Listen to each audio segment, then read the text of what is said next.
ሰላም እንደምን አላችሁ የተከበራችሁ የተወደዳችሁ የሰይፉ በኤቢኤስ ቤተሰቦች፣ ዛሬ አንድ ልዩ እንግዳ ይዘንላችሁ ቀርበናል። ቲክቶክን በአንድ እግሩ ያቆመው ብዙ ሰዎች የሚወዱት ሌሎች ደግሞ የሚፈሩት ሞጣ ቀራኒዮ ወደ መድረክ። ሞጣ እንኳን ደህና መጣ። እንኳን ደህና ቆየኝ ሰይፍዬ፣ እዚህ በመገኘቴ በጣም ደስ ብሎኛል። በጣም አምሮብሃል። ሞጣ ቀራኒዮ ድሮም ዘናሽ ሸበላ ነኝ።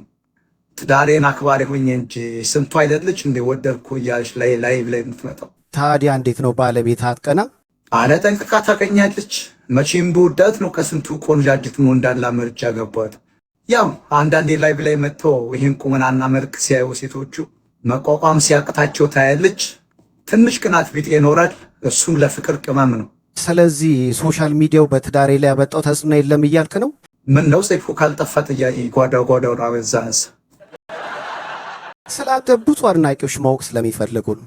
ቢሆንም ልጆች እንዴት ተጸነሱ ማለት ነው ይቀራል። ብዙ ጊዜ ግን ሶሻል ሚዲያ ላይ ስትታዩ ከወገብ በላይ ነው እና ፊዚካልም ሆነ አለባበሳችሁ ለመገመት ይከብዳል።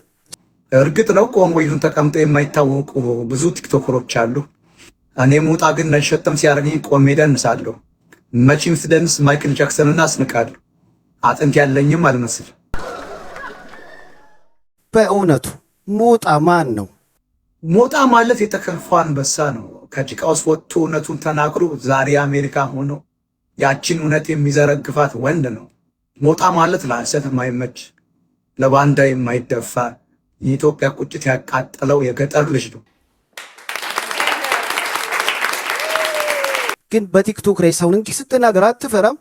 እኔ የምፈራው ፈጣሪና አባት ፊዶ የሚለው ምልክት ብቻ ነው። ሰው ምን ያደርጋል? እውነቱን ሲነግሩት ተሳደበ ይላል። እኔ እኮ አልሳደብም። እውነቱን በሳቅ የታጀበ መርፌ ነው መወጋቸው። በአንድ ወቅት እኔንም ወረፍ አድርገህ ነበር።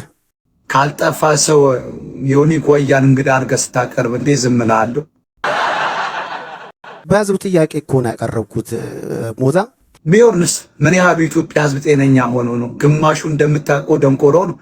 በሌላ በኩል የዘይትና የሽንኩርት ዋጋ ናዳውን ያዞረው ነው። ከዮኒ ማኛ ጋር ጸባችሁ ምንድን ነው? ከዮኒ ጓያው ጋር ሰው ምን ብሎ ይጣላል ሰይፍዬ? አማራ ስትለው አገው ነኝ ይላል።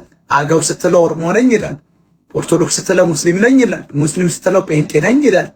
አሁንም ሁሉን ጨርሶ ያ ፍቅር ሲዝም ነው ምናምን የሚባለው ጋር እሱ ጋር ነው የቀረው። አሁን ይሄ ካርቶ የጠፋበት ሰውዬ እኔ ዘዴቃ ላይ ብለ ባገኘው ነው የምታሳዝን። ያቺ ጓቲማላቱን ፊሊፒንስ የማትታወቀው ሚስቱ ነች።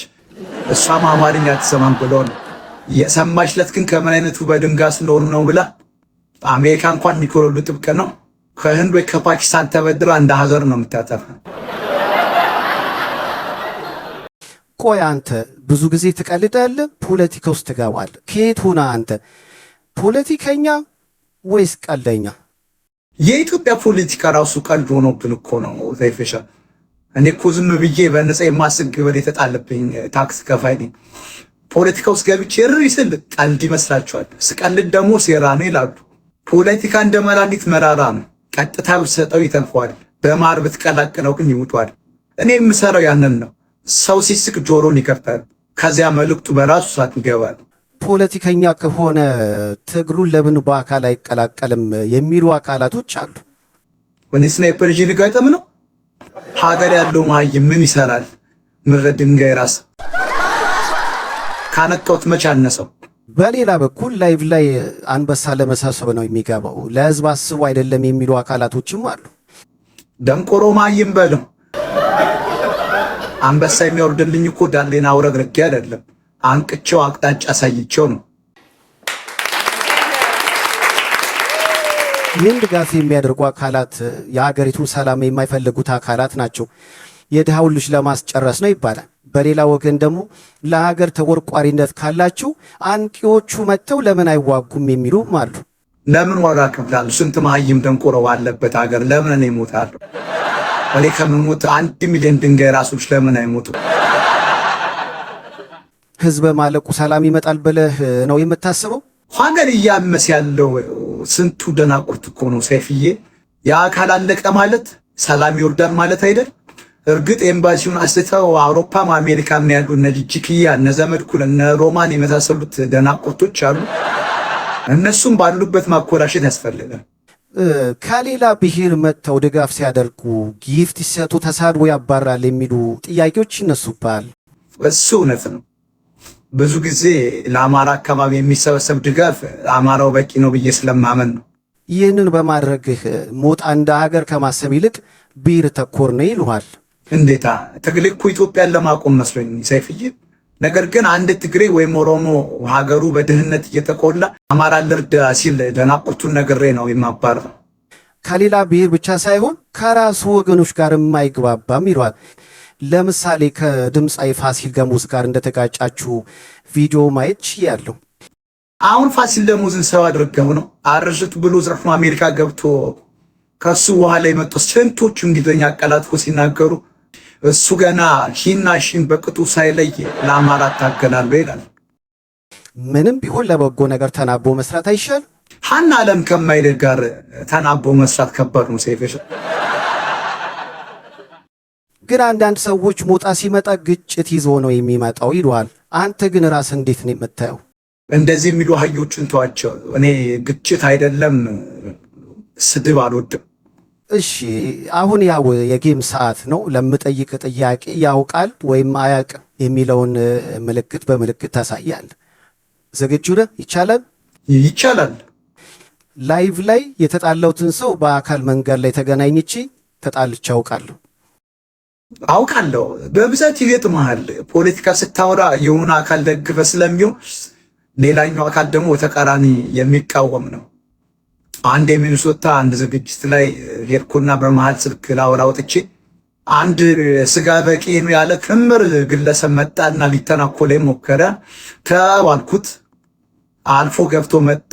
የበላይ ዝረር አልኩና አንገቱን ቆልፌ ዘረርኩት።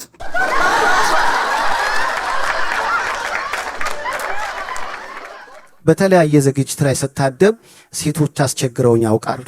መቼም ጀግና ታጋይ ወንድ ስትሆን ሴቶቹ ይወደዋል። ሳምሶንን የጣለችው ሴት አይደለች? ጠንቅቄ የመጣሁበትን ዓላማ ፈጽሜ እወጣለሁ። አንድ ሰሞን ላይቭ ላይ ሴቶች ብቻ ሆነው ትግሉ ተጠለፈ ሲባል ነበር። እንዳልኩ ነው ሰይፍዬ። ሴቶቹ ይህን ቆመናና መልክ ሲያዩ የመጡበትን ዓላማ ይረሱና ሌላ ነገር ውስጥ ይገባሉ። እኔም ወጠራ አይበርደኝ አይሞቀኝ። ክለብ ውስጥ ሰክሬ ተኝቼ አውቃለሁ። አረ በፍጹም ሰይፍዬ። በአንድ ወቅት ክለብ ውስጥ ተኝተ ቪዲዮ ወጥቶብህ ነበር። የእስኪ ቪዲዮን አይተን እንመለስ።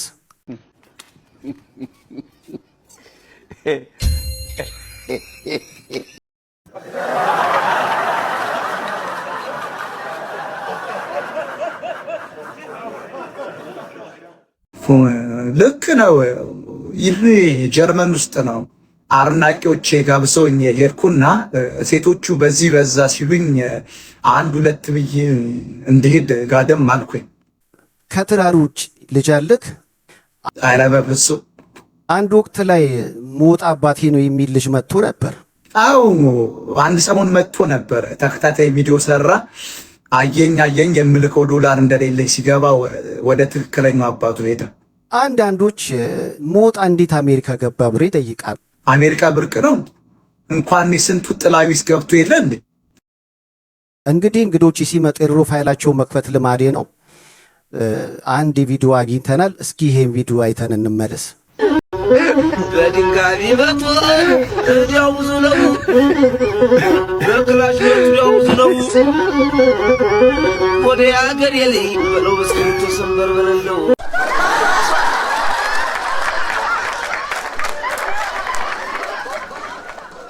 ይሄ ሞጣ ነው ወይስ አይደለም? ሰይፍዬ፣ ይሄ እኮ ኦሪጂናል ሞጣ ነው።